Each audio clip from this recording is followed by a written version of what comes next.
आइए अब cash flow statement हम करेंगे इनडायरेक्ट मेथड से, ठीक है। किससे? इनडायरेक्ट मेथड से। अब इनडायरेक्ट मेथड में जो हम फॉर्मेट बनाते हैं उसमें कैश फ्लो स्टेटमेंट को 3 कैटेगरीज में कैटेगराइज कर देते हैं। एक, cash from operating activities, 2 cash from investing activities, 3 cash from financing activities. Investing activities से हम जो कैश जनरेट करते हैं वो निकालते हैं net profit based. Net profit based का मतलब हुआ हम नेट प्रॉफिट से निकालते हैं कितना हमने कैश जनरेट किया, राइट। फिर रिपीट कर रहे हैं, इन्वेस्टिंग एक्टिविटीज हमें बताती हैं एसेट्स की मूवमेंट से कितना कैश आया या गया, और फाइनेंसिंग एक्टिविटीज बताती हैं लायबिलिटीज की मूवमेंट से कितना कैश आया या गया। कैश आएगा मतलब प्लस, कैश जाएगा मतलब minus. Debit what comes in, जब भी कैश आता है हम उसको डेबिट करते हैं, जब भी कैश जाता है हम उसको क्रेडिट करते हैं। कैश रियल अकाउंट है, रियल अकाउंट में रूल लगता है debit what comes in, credit what goes out. Clear? Repeat कर रहे हैं, ऑपरेटिंग एक्टिविटीज में मेन काम धंधे से कितना कैश जनरेट हुआ, और ये हम किसकी मदद से निकालते हैं? प्रॉफिट से, नेट प्रॉफिट से निकालते हैं। इसीलिए इसको इनडायरेक्ट मेथड कहा गया, क्योंकि हम डायरेक्टली नहीं निकाल रहे हैं। डायरेक्ट निकालने का तरीका क्या होता है? Cash collected from debtors, cash sales, cash payments, उनसे निकालना। हम कैश अकाउंट की मदद से नहीं निकाल रहे, उसकी जगह प्रॉफिट से निकालते हैं, इसलिए इसका नाम इनडायरेक्ट मेथड है। इन्वेस्टिंग एक्टिविटीज में एसेट से रिलेटेड, फाइनेंसिंग एक्टिविटीज में लायबिलिटीज से रिलेटेड। अब आपके सामने जो प्रस्तुत है वो क्या है? इसका फॉर्मेट ये है, इसकी ऑपरेटिंग एक्टिविटीज से जनरेटेड कैश, और ये हम निकालते हैं इस स्टेज तक, इस स्टेज तक। यहां हमारा पार्ट ए खत्म हो जाता है। पार्ट बी स्टार्ट होता है यहां से, cash flows from investing activities. इसका टोटल हम यहां निकालते हैं। यह हमारा पार्ट बी यानी पार्ट 2 खत्म हो जाता है। फिर आता है फाइनेंसिंग एक्टिविटीज द्वारा कैश जो आया या गया, उसको हम यहां निकालते हैं। ये हमारा फाइनेंसिंग एक्टिविटीज से इनफ्लो या आउटफ्लो ऑफ कैश आ जाता है। जब इन तीनों को जोड़ लेते हैं तो वो आ जाता है टोटल इंक्रीज और डिक्रीज इन कैश, यानी इस पीरियड में हमारा कितना कैश बढ़ा या घटा। अब अगर इसमें हम opening balance of cash and equivalent add कर देंगे तो कॉमन सेंस है क्या आ जाएगा? Closing balance. इस साल मेरा कैश बढ़ा 6 लाख। कितना बढ़ा? 6 लाख। ओपनिंग बैलेंस कैश का था 2 लाख, तो कॉमन सेंस है क्लोजिंग बैलेंस क्या होगा? 8 लाख।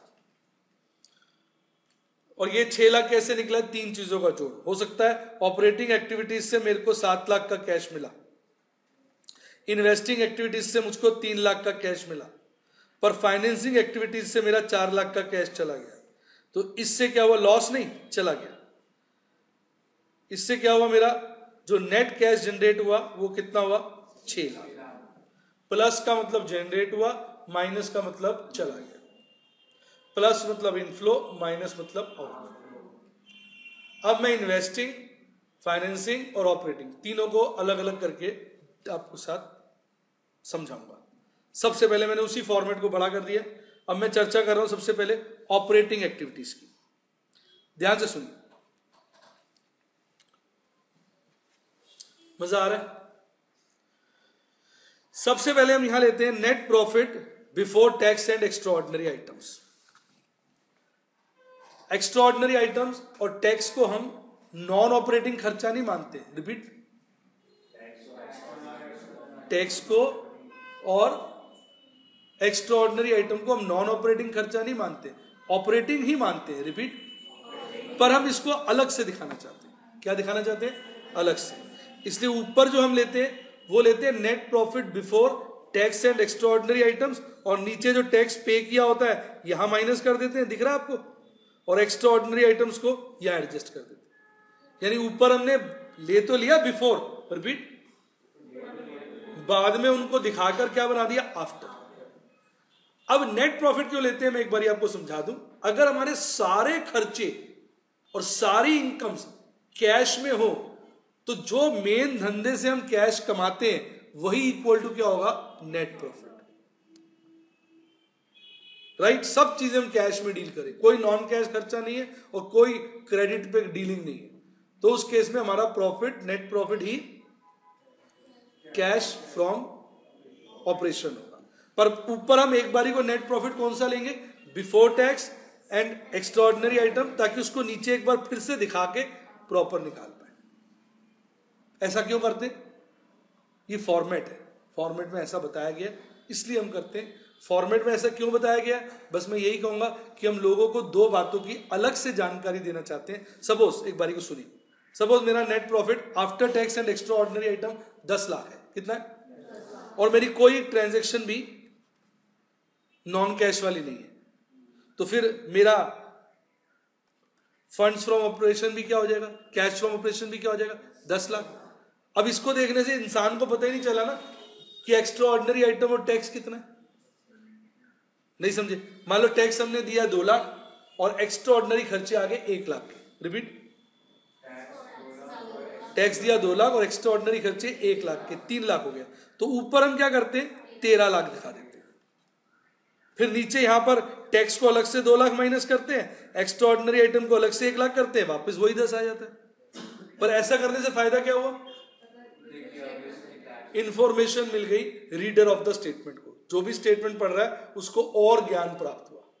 पहली बात तो ये समझ में आ गई, क्योंकि बच्चों के प्रश्न रहते हैं मेरे पास, पूछते रहते हैं बीच बीच में, जब जागते हैं बीच बीच में तो यही पूछते हैं, सर ये बिफोर टैक्स क्यों लिया, सर ये एक्स्ट्रा ऑर्डिनरी आइटम बिफोर क्यों लिया। मैंने बता दिया, before tax, before extra ordinary item इसलिए नहीं लिया कि हमने एक्स्ट्रा ऑर्डिनरी आइटम को बिजनेस का नहीं माना है, या टैक्स को बिजनेस का पार्ट नहीं माना है, हमने उसको बिजनेस का पार्ट माना है, पर हम उन दो फिगर्स को अलग से दिखाना चाहते हैं, इसलिए ऐसा किया है। तो यहां तक का पार्ट आपको क्लियर हो गया, नीचे वाला पार्ट इधर तक का। अब ऊपर का देखते हैं। देखिए एक्चुअली क्या होता है कि अगर सारे खर्चे हमारे कैश में हो और कोई क्रेडिट डीलिंग ना हो तो profit he cash from operation के बराबर होता है, पर सच्चाई में ऐसा नहीं होता। प्रॉफिट निकालते वक्त आप नॉन कैश, ध्यान से सुनिएगा, और नॉन बिजनेस इनकम और एक्सपेंसेस दोनों को कंसिडर करते हैं। रिपीट, नॉन कैश और नॉन बिजनेस, दोनों शब्द में इस्तेमाल कर रहा हूं, नॉन कैश और नॉन बिजनेस। तो जो भी आपके नॉन कैश एक्सपेंसेस हैं वो तो प्रॉफिट निकालने के लिए आपने माइनस कर दिए, हाँ कि ना। नॉन कैश एक्सपेंसेस को प्रॉफिट निकालने के लिए आपने माइनस कर दिया, जैसे डेप्रिसिएशन, गुडविल रिटर्न ऑफ, जबकि इनके लिए आपने पेमेंट तो किया ही नहीं है, तो इसलिए आपका कैश क्या हुआ होगा, ज्यादा जनरेट हुआ होगा ना। तो इस तरह की आइटम्स को आप ऐड कर देते हैं। सुनिए ध्यान से, बेटा आपको आनंद आया। अब जो नॉन बिजनेस एक्सपेंसेस होते हैं, रिपीट, एग्जांपल बताइए। जैसे आपने इंटरेस्ट दिया लॉन्ग टर्म लोन्स के ऊपर, रिपीट, तो आपने प्रॉफिट निकालने के लिए उसको माइनस तो कर दिया, पर लॉन्ग टर्म लोन पर इंटरेस्ट देना कोई आपका बिजनेस का खर्चा है, उसका जो इंटरेस्ट है वो फाइनेंसिंग एक्टिविटीज में माइनस करेंगे। कहां माइनस करेंगे, आप कहेंगे भाई वो तो लॉन्ग टर्म लायबिलिटी से रिलेटेड है, मैं उसको फाइनेंसिंग एक्टिविटीज में माइनस करूंगा। कहां माइनस करूंगा, फाइनेंसिंग एक्टिविटीज में, लेकिन प्रॉफिट निकालने के लिए तो मैंने उसको माइनस किया हुआ है, तो यहां भी माइनस हुआ पड़ा है, वहां भी माइनस होगा। ये कोई मैनर्स हुए, एक चीज को आप दो दो जगह माइनस करोगे, इसलिए आप उसको यहां क्या कर देते हैं, ऐड। यानी जितने भी नॉन बिजनेस एक्सपेंस हैं, रिपीट, उनको हम इसलिए ऐड कर देते हैं क्योंकि उनको हम या तो इन्वेस्टिंग में माइनस करेंगे या फाइनेंसिंग। इसी तरह नॉन बिजनेस इनकम्स है, जैसे इन्वेस्टमेंट के ऊपर आपको डिविडेंड मिल गया, इंटरेस्ट मिल गया, अब ये तो इन्वेस्टिंग एक्टिविटीज का रिजल्ट है ना, तो इसको तो आप इन्वेस्टिंग एक्टिविटीज में जोड़ना चाहोगे, पर ये प्रॉफिट में भी जुड़ा हुआ है, तो अच्छी बात थोड़ी है, वहां भी जोड़ोगे अलग से, और प्रॉफिट में ऑलरेडी जुड़ा हुआ है, इसलिए इसको हम प्रॉफिट में से माइनस कर देते हैं, क्योंकि हम कहते हैं भाई ये ऑपरेटिंग का पार्ट नहीं है। किसका? ऑपरेटिंग का पार्ट नहीं है, ये तो किसका है? इन्वेस्टिंग का। यहां माइनस कर दो, इन्वेस्टिंग में प्लस कर दो। समझे आप? यानी ये दो आइटम्स तो इसलिए हो रही है करेक्ट पोजीशनिंग के लिए। रिपीट, नॉन बिजनेस आइटम्स की एडजस्टमेंट हम इसलिए करते हैं कि वो ऑपरेटिंग से हट जाएं, रिपीट, फाइनेंसिंग या इन्वेस्टिंग में चले जाएं। ये समझ में आ गया आपको? और नॉन कैश आइटम्स की एडजस्टमेंट इसलिए करते हैं क्योंकि उसकी वजह से ना तो कैश आया होता है ना कैश गया होता है। आ गया समझ में? इसलिए हम नेट प्रॉफिट में पहली एडजस्टमेंट किसकी करते हैं बेटा? कैसा लगा? आ गया मजा? राइट। फिर जब हम इसकी एडजस्टमेंट कर लेते हैं तो हमको जो रकम प्राप्त होती है उसको हम बोलते हैं ऑपरेटिंग प्रॉफिट। क्या बोलते हैं? Operating profit before working capital changes. क्या कि प्रॉफिट कितना हुआ? ये है तो प्रॉफिट ही, कौन से वाला? ऑपरेटिंग वाला। राइट। अब होता क्या है कि हम जब लोगों से डील करते हैं, डेटर से, सेल ज्यादा कर देते हैं पैसे कम आते हैं, या सेल कम करते हैं पैसे ज्यादा आते हैं। कुछ बच्चे मुस्कुरा रहे हैं, ऐसा होता है कोई? सेल कम किया पैसे ज्यादा आ गए। हो सकता है ना, पिछले साल की कलेक्शन इस साल ज्यादा हो गई, ऐसा भी हो जाता है। इसी तरह क्रेडिटर्स के साथ होता है। तो उसकी वजह से हमारा ऑपरेशन से आने वाला कैश डिफरेंट होता है नेट प्रॉफिट्स के मुकाबले, क्योंकि अभी तक हमने प्रॉफिट ही निकाला है, फिर हम उसकी एडजस्टमेंट करते हैं। इसका आसान तरीका बताओ क्या एडजस्टमेंट करने का? ये हमारा एक प्रकार का कैश अकाउंट ही तो है। कैश फ्लो स्टेटमेंट क्या है? कैश अकाउंट है वर्टिकल फॉर्म में। रिपीट, जैसे हम कैश अकाउंट बनाते हैं ना, कौन से फॉर्म में? हॉरिजॉन्टल टी फॉर्म में, डेबिट साइड पे रिसीट, क्रेडिट साइड पे पेमेंट। ये हमने वर्टिकल फॉर्म में बनाया, जिसमें रिसीट को लिख रहे हैं प्लस और पेमेंट को लिख रहे हैं माइनस। और बड़ा प्यारा तरीका था, यानी प्लस का मतलब हो गया डेबिट, माइनस का मतलब हो गया क्रेडिट। क्योंकि जब मैं इसका लॉजिक समझाता हूं ना, उसके बाद भी बच्चे गलती कर देते हैं इन आइटम्स के लॉजिक के बाद। किसके बाद? मैं आपको लॉजिक की जगह ट्रिक बता रहा हूं। ट्रिक में बच्चे गलती नहीं करते। बताइए क्यों? बच्चे चालू होते जा रहे हैं भाई साहब। वो कहते हैं ट्रिक सिखाओ। अब ट्रिक सुनो, अगर कोई भी करंट एसेट बढ़ती है तो इसका मतलब वो डेबिट हुई है ना? हाँ कि ना? करंट एसेट अगर बढ़ी है, ये तो इतना तो नियम आपको आता है, एसेट बढ़ती है तो डेबिट, घटती है तो क्रेडिट। अगर कोई भी करंट एसेट बढ़ी है तो वो डेबिट हुई है ना, तो इसलिए उसका रिवर्स क्या होता है डेबिट का? क्रेडिट। तो क्रेडिट का मतलब माइनस, क्रेडिट का मतलब माइनस, क्योंकि ये तो कैश अकाउंट है ना। कैश अकाउंट में क्रेडिट का मतलब क्या होगा? आउटफ्लो। तो इसका मतलब अगर डेटर्स जैसी चीजें अगर बढ़ रही है, यानी करंट एसेट्स कौन कौन से हो सकते हैं? Debtors, bills receivable, prepaid expenses, advance payments, अगर ये बढ़ रही है तो मतलब वो डेबिट हुई है, आपको यहां माइनस करना है। और अगर ये आइटम्स घट रही है करंट एसेट्स, तो वो क्या हुई है? क्रेडिट। उसका रिवर्स यहां क्या होगा? डेबिट। तो वो क्या करना है? प्लस। क्योंकि अकाउंट्स का एक सिंपल सा नियम है, हर डेबिट का क्रेडिट, हर क्रेडिट का डेबिट। इससे आपकी भूल कभी नहीं हो। वो वहां पर करंट एसेट बढ़ गई है, जैसे डेटर्स बढ़ गया है, बिल्स रिसीवेबल बढ़ गया है, यानी वो डेबिट हुआ है, तो कैश क्या हो जाएगा? क्रेडिट। यहां माइनस करो। और अगर वो घट रहे हैं तो वो क्रेडिट हुआ है, तो यहां पे वो डेबिट हुआ है। लॉजिक तो समझ ही सकते हैं। अगर करंट एसेट बढ़ती है, इसका मतलब हमारी लेनदारी बढ़ी है, लेने वाला पैसा बढ़ा है, तो कहीं ना कहीं हमने किसी को कुछ दिया है, तभी तो लेना बढ़ा है। यानी लेनदारी बढ़ने का मतलब कैश कम आया है। रिपीट, तो माइनस कर दिया।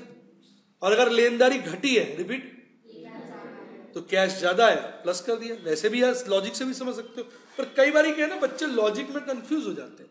ये ज्यादा आसान है, हर डेबिट का क्रेडिट, हर क्रेडिट का डेबिट। मजा आ गया?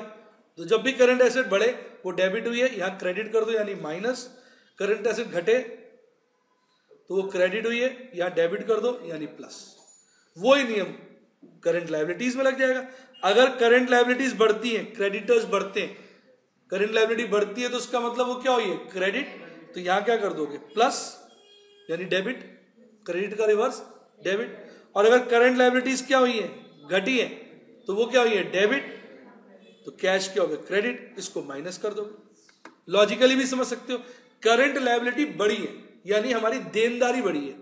अगर हमारी देनदारी बढ़ती है तो इसका मतलब कहीं ना कहीं उनसे पैसा आया है, तभी तो देनदारी बढ़ी। पहले मैंने तेरे 4 लाख देने थे, अब तेरे 5 लाख देने, इसका मतलब तेरी तरफ से 1 लाख रुपए आया है, तभी तो मैंने 5 लाख देने हैं। ऐसी थोड़ी बैठे बैठे उठ गया चल 5 दे दूंगा, ऐसा थोड़ी होता है। कहीं ना कहीं पैसा तुम्हारी तरफ से आया होगा मेरे पास, तभी तो मेरी देनदारी क्या हुई है, बढ़ी है। और अगर मैंने पहले तेरे 4 लाख देने थे, अब 3 लाख देने, रिपीट, पहले 4 लाख देने थे, अब 3 लाख देने, इसका मतलब कहीं ना कहीं मैंने आपको पेमेंट करी है किसी रूप में, तभी तो लेनदारी मेरी, देनदारी मेरी क्या हुई है, कम हुई है। तो लायबिलिटी कम होती है इसका मतलब कैश गया है, और बढ़ती है तो मतलब कैश आया है। ये तो हो गया लॉजिक, रटने का तरीका। अगर लायबिलिटी बढ़ती है, क्रेडिट हुई है, तो कैश डेबिट यानी प्लस, डेबिट का मतलब प्लस, क्रेडिट का मतलब माइनस। और अगर करंट लायबिलिटी घटती है यानी वो डेबिट हुई है, तो कैश क्रेडिट हो जाएगा यानी माइनस। तो जब हम इन एडजस्टमेंट्स को कर लेते हैं तो हमारी जो रकम निकलती है उसको हम बोलते हैं कैश जनरेटेड फ्रॉम ऑपरेशन। अब इसमें 2 आइटम हम अलग से दिखाते हैं, एक इंटरेस्ट पेड और एक टैक्स पेड। बच्चे कह रहे हैं अभी थोड़ी देर पहले सर कह रहे थे इंटरेस्ट जो है वो फाइनेंसिंग में दिखाएंगे, और देखो यहां पे भी इंटरेस्ट लिख दिया है, कुछ भी कुछ बोलते हैं, कभी कुछ बोलते हैं, खुद का तो दिमाग चल नहीं रहा और हमें सिखा रहे हैं। ये बड़ा एक डिस्प्यूट का विषय है, बच्चों को ये बात क्लियर नहीं, मैंने कई बच्चों से देखा क्लियर नहीं, पर जिनमें से जिनको क्लियर, अच्छी बात है भाई। एक्चुअली लोन ना 2 तरह के होते हैं, एक होता है जो हम बैंक ओवरड्राफ्ट, कैश क्रेडिट, ये जो शॉर्ट पीरियड के लोन लेते हैं, ये हम रोजमर्रा के धंधे को करने के लिए लेते हैं। किसके लिए लेते हैं, रोजमर्रा के धंधे को करने के लिए।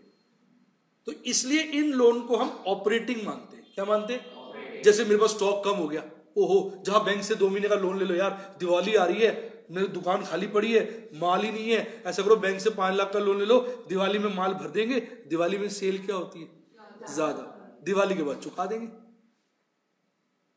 इस लोन को हम वर्किंग कैपिटल लोन कहते हैं। क्या कहते हैं, तो इस लोन के प्रति जो ब्याज दिया जाता है फिर उसको हम ऑपरेटिंग एक्सपेंस मानते हैं। क्या मानते हैं, तो इसलिए जो शॉर्ट पीरियड का इंटरेस्ट होता है ना,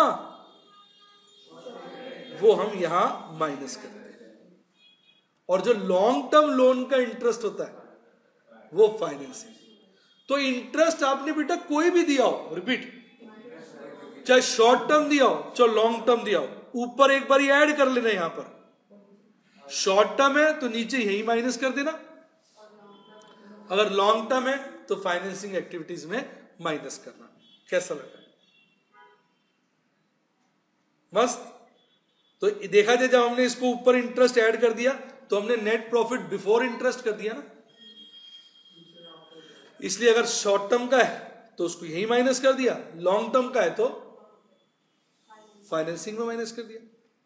टैक्स पेड माइनस किया, जब ये माइनस कर दिया तो हमको क्या मिला, cash generated before extraordinary items. फिर एक्स्ट्राऑर्डिनरी आइटम्स की यहां एडजस्टमेंट करी तो हमको क्या मिल गया, कैश फ्रॉम ऑपरेशंस। प्लस आ गया तो इनफ्लो, माइनस आ गया तो आउटफ्लो। मजा आया कि नहीं आया, पूरा फॉर्मेट क्लियर। हाँ ऊपर जोड़ दो, हाँ नीचे माइनस में एग्जांपल से दिखाई तो भाई साहब बच्चा और डिटेल में समझना चाह रहा है, ये लो कमाल है यार ऐसे, इसके बाद अब इंटरेस्ट जो है शॉर्ट टर्म वाला है 1000 और लॉन्ग टर्म वाला है 11000, समझो। तो यहां तो दोनों जुड़ गए 12000,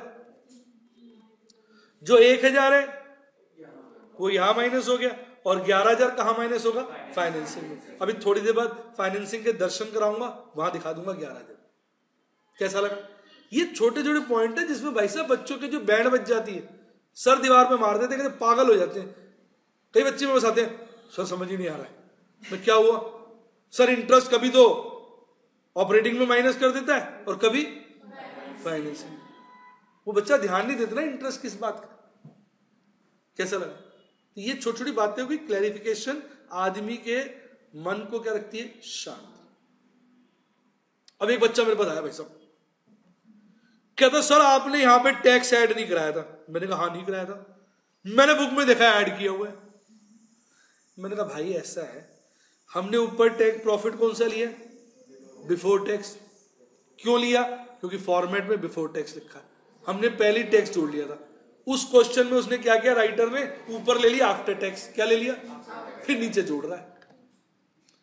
अब बच्चे के तो छाती में तीर चल जाता है ना, वो थोड़ी इतनी गौर से देखता है भाई साहब, वो तो पागल हो जाता है, पता नहीं क्या किसी में कैसे कर देते, किसी में कैसे कर देते। मैं आपको जितने भी क्वेश्चन कराऊंगा कभी भी नीचे टैक्स नहीं ऐड करूंगा। पूछो क्यों? क्योंकि फॉर्मेट में बिफोर टैक्स बोला है तो भाई साहब मैं तो बिफोर टैक्स ही लूंगा। मेरे से ये नहीं होता कि फॉर्मेट के साथ मैं खिलवाड़ करूं। जब एक स्टैंडर्ड बन गया, उसने जो चीज सजेस्ट कर दी मैं वही करूंगा। आपको याद होगा 12th में हमने सब बातें फेस की होंगी।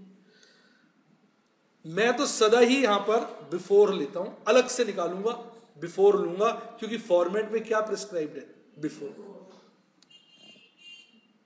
अगर हम लोग प्रोफेशनल्स भी अगर फॉर्मेट्स नहीं फॉलो करेंगे अकाउंटिंग स्टैंडर्ड, फिर तो चल लिया देश। वो बने किसके लिए थे, हम लोगों को बनाने के लिए तो बने, तो हमें तो फॉलो करना ही है।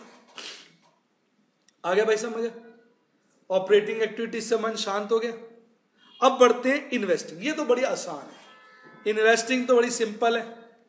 कैश आए तो प्लस, जाए तो माइनस। सेल ऑफ एसेट है प्लस, सेल ऑफ इन्वेस्टमेंट है प्लस, परचेज ऑफ एसेट है माइनस, परचेज ऑफ इन्वेस्टमेंट है माइनस, इनकम ऑन इन्वेस्टमेंट्स है प्लस। 3 तरह की आइटम होती है, सेल ऑफ इन्वेस्टमेंट या assets plus, purchase of investment या एसेट माइनस, और इनकम ऑन इन्वेस्टमेंट प्लस। इन तीनों का जोड़ बाहर लिख दो। ये क्या हो गई, इन्वेस्टिंग एक्टिविटीज। गुडविल यहां आएगी नहीं। गुडविल अगर बड़ी है तो आपको देखना पड़ेगा बड़ी क्यों है, ऑब्वियसली खरीदी होगी, रिपीट, तो फिर वो परचेज ऑफ एसेट हो जाएगी। अगर गुडविल कम होती है, रिपीट, तो अब वो देखना पड़ेगा। उसके 2 रीजन हो सकते हैं, एक तो सेल और दूसरा गुडविल रिटर्न ऑफ। अगर तो सेल है, रिपीट, तो यहां प्लस हो जाएगी। और अगर आप मानते हो गुडविल रिटर्न ऑफ है तो ये नॉन कैश एक्सपेंडिचर हो गया ना, रिपीट, तो फिर ये क्या हो जाएगा, यहां ऐड हो जाएगा। लेकिन अगर गुडविल बड़ी है, वो तो परचेज ही मानना है। क्या मानना है, परचेज। गुडविल खामखा नहीं बढ़ती है, नहीं? समझ गए? कैसा लगा? अब आ गया फाइनेंसिंग एक्टिविटीज। शेयर इशू किए हैं, डिबेंचर इशू किए हैं, कोई भी लायबिलिटी बढ़ी है तो पैसा आया है। चाहे लोन लिया हो, लायबिलिटी घटती है कैसे, repayment of loan, redemption of debenture, redemption of preference share, पैसा गया है माइनस। शेयर्स के ऊपर डिविडेंड दिया है, पैसा गया है माइनस। लॉन्ग टर्म लोन्स पे इंटरेस्ट दिया है, पैसा गया है माइनस। इन सब का जोड़ बाहर लिख दो, क्या आ गया, फाइनेंसिंग। अब एक ये आपका आ गया ऑपरेटिंग, ये आ गया आपका इन्वेस्टिंग, ये आ गया फाइनेंसिंग। तीनों का जोड़ यहां लिख दो, इंक्रीज डिक्रीज इन कैश आ गया। इसमें ओपनिंग बैलेंस जोड़ दो, इक्वल टू क्या आ जाएगा, क्लोजिंग बैलेंस। अगर मैच हो रहा है तो इसका मतलब आपने क्वेश्चन ठीक किया, अर्थात ये स्टेटमेंट परफेक्ट बनाया है। अगर मैच नहीं हो रहा है इसका मतलब कहीं कोई गलती हो गई। मैच होना तो अनिवार्य है, आवश्यक है। कैसा लगा? अब जैसा कि थोड़ी देर पहले हमने चर्चा की थी कि हम यहां कौन सी रकम लिखेंगे, net profit before tax and extraordinary item. क्यों? फॉर्मेट में प्रिस्क्राइब। तो बुक्स के अंदर मैंने क्वेश्चन देखे हैं, अच्छी अच्छी किताबों में, किसी की क्रिटिसिज्म नहीं है, जनरल बात बता रहे हैं, वो यहां बिफोर टैक्स की जगह आफ्टर टैक्स ले लेते, फिर नीचे ऐड करके दिखाते हैं। मुझे ये चीज पसंद नहीं है। रीजन, जब फॉर्मेट में प्रिस्क्राइब्ड है तो मैं वही फॉलो करता हूं। तो इसके लिए मैं क्या करता हूं, एक अलग से नोट बना लेता हूं। रिपीट, क्या कैलकुलेट करने के लिए?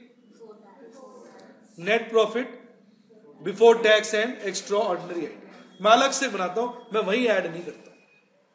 मैं अपना कंफर्ट नहीं देखता हूं, मैं क्या देखता हूं? फॉर्मेट। क्लियर? तो हम जो करते हैं इसके लिए P&L एडजस्टमेंट अकाउंट बनाते हैं। क्या बनाते हैं? P&L एडजस्टमेंट एक जनरल वर्ड है। क्या है? हम किसी भी अकाउंट का नाम एडजस्टमेंट इसलिए लिखते हैं क्योंकि हम उससे कोई मनपसंद फिगर निकालना चाहते हैं। रिपीट, मतलब हम P&L को एडजस्ट कर रहे हैं अपने हिसाब से एक पर्टिकुलर चीज निकालने के।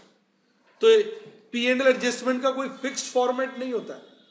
कहीं मैं P&L एडजस्टमेंट बनाऊंगा किसी और तरीके से, कहीं किसी और तरीके से। उसका फॉर्मेट इस बात पे डिपेंड करेगा कि मैं निकालना क्या चाहता हूं। यहां P&L एडजस्टमेंट बनाने का उद्देश्य क्या है? Net profit before tax and extraordinary item निकालना। तो जब आप ये नेट P&L एडजस्टमेंट बनाएंगे तो इसमें केवल 3 प्रकार की आइटम्स ही दिखाएंगे।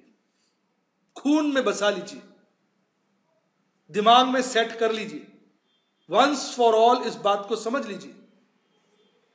पहली चीज, हम सारी एप्रोप्रिएशन दिखा देते हैं इसमें, क्योंकि हम नेट प्रॉफिट निकालना चाहते हैं। रिपीट, और प्रॉफिट बिफोर एप्रोप्रिएशन होता है। क्या? प्रॉफिट बिफोर एप्रोप्रिएशन होता है। अब एक बच्चा मेरे पास आया, मैंने बोला सर मेरी जॉब लगी, मैंने बड़े मुबारक हो, क्या तनख्वाह है? सर 20,000 रुपये साल की। मैंने कहा 20,000 साल की? तो यार मैंने प्रोफेशनल की 20,000 रुपये साल की, तो यार कुछ जज सी नहीं रही है बात। नहीं सर मैं सच्ची कह रहा हूं। मैंने कहा पे स्लिप दिखा, अपनी पे स्लिप दिखाई, उसमें देखा 10,20,000 है। मैं भाई ये तो 10,20,000 रुपये। सर 10 लाख मेरे खर्च हो जाते हैं, मैं घर किराए के मकान में रहता हूँ, मेरी बीवी खर्चे बड़े करती है। मैंने कहा भाई अबे सैलरी तो तेरी 10,20,000 ही है, सैलरी थोड़ी 20,000 है। क्यों? Salary means before appropriation. तू कहे मुझे तो जुआ खेलने का शौक है, तो वो तेरा बिजनेस का खर्चा थोड़ी है। तो इसी तरह यहां पे पॉइंट समझो आप, हम प्रॉफिट ले रहे हैं ना, इसलिए एप्रोप्रिएशन से बिफोर होता है। तो हम P&L एडजस्टमेंट अकाउंट में सारी एप्रोप्रिएशन डाल देते हैं। एक बात क्लियर होगी। बाकी 2 चीजें क्यों डालते हैं वो तो नाम ही बता रहा है। हम क्या निकालना चाहते हैं? बिफोर टैक्स, तो हमने टैक्स का एडजस्टमेंट करना है। हम क्या निकालना चाहते हैं? एक्स्ट्रा ऑर्डिनरी आइटम, हमने एक्स्ट्रा ऑर्डिनरी। तो यानी कभी भी आप P&L एडजस्टमेंट बनाओगे इसमें डेप्रिसिएशन दिखाओगे नहीं। क्यों? डेप्रिसिएशन ना तो प्रोविजन फॉर टैक्स है, डेप्रिसिएशन ना तो एक्स्ट्रा ऑर्डिनरी आइटम है, और डेप्रिसिएशन ना ही एप्रोप्रिएशन है। इसमें interest on long term loan दिखाओगे नहीं। क्यों? ना तो वो प्रोविजन फॉर टैक्स है, ना वो एक्स्ट्रा ऑर्डिनरी आइटम है, ना वो एप्रोप्रिएशन है। इसमें प्रोविजन फॉर टैक्स दिखाओगे? हाँ, क्योंकि वो प्रोविजन फॉर टैक्स है। आग लग गई भाई साहब, बुरा वक्त था, आग लग गई, इंश्योरेंस क्लेम मिल गया 25 लाख का, एक्स्ट्रा ऑर्डिनरी आइटम है, दिखाओगे नहीं? समझ आई बात? चीजें समझ में आ रही है ना? एक्स्ट्रा ऑर्डिनरी आइटम है, बिल्कुल दिखाओगे। राइट? डिविडेंड पे किया, एप्रोप्रिएशन है। देखो डिविडेंड पे करते हैं शेयर्स पर वो एप्रोप्रिएशन है, क्योंकि शेयर होल्डर क्या होते हैं? मालिक, वो दिखाओगे। इंटरेस्ट पे करते हैं लोन पर, वो एप्रोप्रिएशन नहीं है, वो एक्सपेंस है, वो नहीं दिखाओगे। बच्चा पागल हो जाता है ना, कहते सर बात समझ में नहीं आई। शेयर्स और डिबेंचर्स का यहां सारा ट्रीटमेंट सेम है। रिपीट, पर जो लॉन्ग टर्म इंटरेस्ट होता है, रिपीट, वो आप यहां ऐड करते हो। ये 11,000 हो गया ना, यहां पर ऐड करा था। और जो डिविडेंड है उसको आप यहां एडजस्ट कर लेते हो, वो वहां ऐड नहीं करते। रीजन है ना, डिविडेंड क्या होता है? एप्रोप्रिएशन। जब हमने नेट प्रॉफिट लिखना है तो वो तो बिफोर एप्रोप्रिएशन होगा। ये सब बातें जो बच्चे डाउट्स में आगे समझ में। यानी इंटरेस्ट का एडजस्टमेंट यहां अलग से दिखाया जाना चाहिए, और जो डिविडेंड है वो इसके अंदर ऑलरेडी क्या होता है? एडजस्टेड होता है। ये वाला जो प्रॉफिट होता है ये बिफोर डिविडेंड होता है। रिपीट, बट आफ्टर इंटरेस्ट होता है, इसलिए इंटरेस्ट यहां पर ऐड करके उसको क्या कर देते हैं, बिफोर इंटरेस्ट, ताकि इंटरेस्ट को नीचे ठीक जगह पे घटाया जा सके। मजा आया कि नहीं? ये सारे डाउट्स हैं जो बच्चों के मन में रहते हैं। दो जगह हर चीज, एक तो नेट प्रॉफिट निकालने के लिए आएगा और दूसरा फाइनेंसिंग। अब प्रश्न उठता है नेट प्रॉफिट का फॉर्मेट क्या है,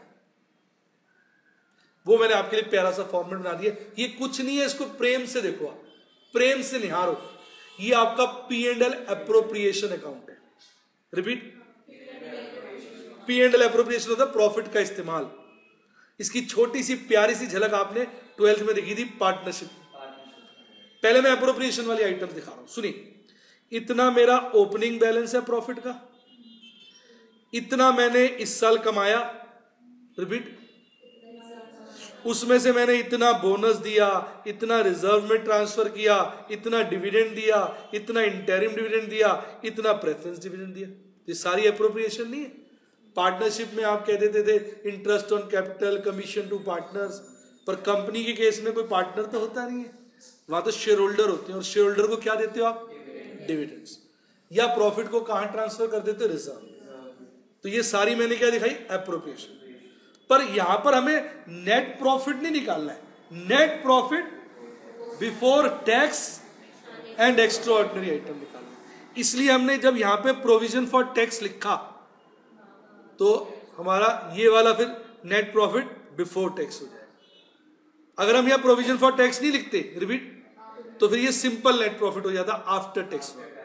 हमने यहां पे एक्स्ट्रा ऑर्डिनरी आइटम लिखा, खर्चा हुआ तो यहां, इनकम हुई तो यहां, तो फिर ये क्या हो जाएगा, एक्स्ट्रा ऑर्डिनरी आइटम के बिफोर। तो बेसिकली हम ये सब चीजें लिख देते हैं। ये चीज मैंने लिख दी थी, ये लिखते नहीं है, ये निकालते हैं। रिपीट, ये रेड वाली फिगर निकालते हैं। यानी P&L एडजस्टमेंट में जो आइटम लिख दोगे, रिपीट, तो जो बैलेंसिंग फिगर वाला प्रॉफिट आएगा वो उस आइटम के बिफोर होगा। अगर आपने यह सारी ऑपरेशंस एप्रोप्रिएशंस लिख दिए, क्या लिख दिए, तो आपका नेट प्रॉफिट आ जाएगा। आपने यहां टैक्स भी लिख दिया तो नेट प्रॉफिट बिफोर टैक्स आ जाएगा। अगर आप यहां पर एक्स्ट्रा ऑर्डिनरी आइटम लिख दोगे तो net profit before tax and extraordinary item आ जाएगा। होल्ड ऑन, अगर यहां मैं इंटरेस्ट भी लिख दूं, रिपीट, टू इंटरेस्ट लिख दूं, तो फिर वो क्या हो जाएगा, net profit before tax, before extra ordinary item, before interest. पर फॉर्मेट में बिफोर इंटरेस्ट वाला तो कहां नहीं है, रिपीट, इसलिए यहां मैं इंटरेस्ट नहीं लिखता। इंटरेस्ट कहां लिखता हूं, पार्ट ए में। अब याद रहेगा आपको, मतलब मैं स्ट्रिक्टली किसको फॉलो कर रहा हूं, फॉर्मेट। आ गया नशा, क्लियर? तो यानी यहां पर केवल 3 प्रकार की ही आइटम्स आएंगी। कौन कौन सी, appropriations, provision for tax, extraordinary item. Appropriation की वजह से नेट प्रॉफिट निकलेगा, टैक्स लिखने की वजह से नेट प्रॉफिट बिफोर टैक्स निकलेगा, और एक्स्ट्रा ऑर्डिनरी आइटम्स लिखने की वजह से net profit before tax and extra ordinary items निकलेगा। इसके अलावा हमने कुछ भी यहां नहीं लिखना। ये वाली फिगर उठा के कहां हमने पुट कर देनी है, यहां टॉप। बाकी जब क्वेश्चन करेंगे तो क्लैरिटी हो ही जाएगी। एक पूरा क्वेश्चन करके दिखाऊंगा, भाई साहब नशा आ जाएगा आपको, यार ये तो बड़ा आसान है। हो गया, समझ में आ गया? ये वाला स्लाइड, ये भी आ गया। अब ये जो हम ओपनिंग और क्लोजिंग बैलेंस लिखते हैं ना, रिपीट, ओपनिंग और क्लोजिंग बैलेंस, क्या, कौन से वाले, लास्ट में, वो एक्चुअली कैश का नहीं होता, कैश एंड इक्विवेलेंट का होता है। तो इसके अंदर क्या क्या आता है, इसके अंदर आता है cash, bank, marketable securities, bank overdraft, cash credit, very short term borrowing. एक बच्चा बोल रहा था सर बैंक ओवरड्राफ्ट को मैंने एक क्वेश्चन देखा है उसके अंदर कैश एंड इक्विवेलेंट में नहीं लिया। मैंने कहा बेटा लेना तो वही चाहिए, लेना तो वही चाहिए, लेकिन अगर वो बैंक ओवरड्राफ्ट ऐसे होता है शॉर्ट पीरियड का, जाके किसी भी बैंक से पता कर लो। लेकिन अगर वो बैंक ओवरड्राफ्ट को एज लॉन्ग टर्म लोन की तरह यूज कर रहा है, रिपीट, तो फिर आप उसको लॉन्ग टर्म लोन समझ लो, मनी मन में नाम उसका बैंक ओवरड्राफ्ट ही है, समझ लो क्या, लॉन्ग टर्म लोन, नहीं समझे आप, और उसको फाइनेंसिंग एक्टिविटी में ले जाओ, कैश एंड इक्विवेलेंट में मत रखो। बाकी वैसे बैंक ओवरड्राफ्ट अच्छा रहता है कैश एंड इक्विवेलेंट में ही लेना, राइट? कैसा लगा? क्लियर हो गई वाली बात? अब मैंने छोटे से ना स्टेप बना दिए आपके क्वेश्चन करने के, ताकि अब क्वेश्चन करने की कैसा है, इन स्टेप्स को फॉलो करो, क्वेश्चन ऑटोमेटिक हो जाए। सबसे पहले जब भी आप क्वेश्चन करो, स्टेप 1 ये लिखा है मैंने कि ब्लैंक फॉर्मेट बना लो। रिपीट, ब्लैंक फॉर्मेट बना लो। किसका? कैश फ्लो स्टेटमेंट का और पी एंड एल एडजस्टमेंट का। मैं आपको दर्शन कराया तो कहीं ना कहीं ऐसा ब्लैंक फॉर्मेट बना लो, समझे आप? यानी हेडिंग्स के साथ। रिपीट, सिर्फ हेडिंग्स है। देखो ये वो हेडिंग है जिनके वगैरह क्वेश्चन चले गई, नहीं समझे? जैसे एक गेस्ट आ रहे हैं, कौन आ रहे हैं? अब मैंने मिस्टर लिख दिया, नाम की जगह छोड़ दी। एक आदमी आ रहा है, मतलब मेल आ रहा है, मेल गेस्ट आ रहे हैं, तो मैं मिस्टर लिख के जगह नहीं सोच सकता नाम की? हाँ के ना? तो गलत थोड़ी है, मिस्टर तो लिखना जरूरी है। कैसा लग रहा है? अब ये ब्लैंक फॉर्मेट है, ये समझो मिस्टर लिखे हैं मैंने सारे, इनके बगैर तो काम चलेगी। ये ऐसा ब्लैंक फॉर्मेट बना लो। ये हो गया पार्ट ए का ब्लैंक फॉर्मेट। देख लो, ये हेडिंग्स है सिर्फ, तभी करने का मजा आएगा। और ऐसा बना लो बीओसी, कुछ नहीं लिखा। आप देखो ध्यान से, मैंने वो चीजें लिखी है जिनके बगैर गुजारा है ही नहीं, ये तो मस्ट है। तो पहला स्टेप क्या होता है कि पहले पेज पर, पहले पेज का मतलब ये नहीं कि पहले पेज में जगह कम और जबरदस्ती फंसा फंसू के बना दो, मतलब 2-3 पेज ले लो। जैसे मैंने भी 2 पेज ले लिए, आप 2-3 पेज ले लो, अंदाजे से क्वेश्चन की रीडिंग लगा के, क्योंकि जगह जगह खुले मन से छोड़ना, ये ना फिर जगह ही ना बचे, बीच में फंसाने में मुश्किल हो जाए। नहीं मेरी बात समझे? अपने रजिस्टर में तो मैं देखा कि बच्चे छोड़ते नहीं भाई साहब, मजा आ 2 लाइनों के बीच में बाल भी आ गए। पर एग्जाम में तो अपना रजिस्टर है नहीं, मैं तो 4 शीट एक्स्ट्रा ले लेता, खुली जगह छोड़ के करना। हो गया ब्लैंक फॉर्मेट, ठीक। उसके बाद ऐसा ही ब्लैंक किसका बना देना? P and L adjustment. मजा आया? उसके बाद बस हम रेडी हो जाएंगे, क्वेश्चन करके दिखाऊंगा। खाली अकाउंट बनाते जाने और एक ही नियम फॉलो करना है, क्या? हर डेबिट का क्रेडिट, हर क्रेडिट का डेबिट। हम तो चाहते नहीं आंसर मैच हो, पर प्रभु की कृपा से हर बार मैच हो। तो अब स्टेप देखिए क्या है। पहला मैंने लिखवा दिया स्टेप, ब्लैंक फॉर्मेट बना लीजिए। दूसरा स्टेप मैंने बोला कि हर अकाउंट को बारी बारी से खोलिए, अकाउंट को पूरा करिए और उसमें ये नियम लगाइए, हर डेबिट का क्रेडिट, हर क्रेडिट का डेबिट। हर आइटम के देख लेना डबल इफेक्ट हो रहे हो बस। और अगर कोई चीज सीएफएस में जा रही है, कहां जा रही है? कैश फ्लो स्टेटमेंट में। मैंने पहले बता दिया था, डेबिट का मतलब प्लस, क्रेडिट का मतलब माइनस। उसके लास्ट में अपना कैश फ्लो स्टेटमेंट टोटल कर लेना और आप भौचक्के रह जाओगे, हर बार आंसर मैच हो, हर बार।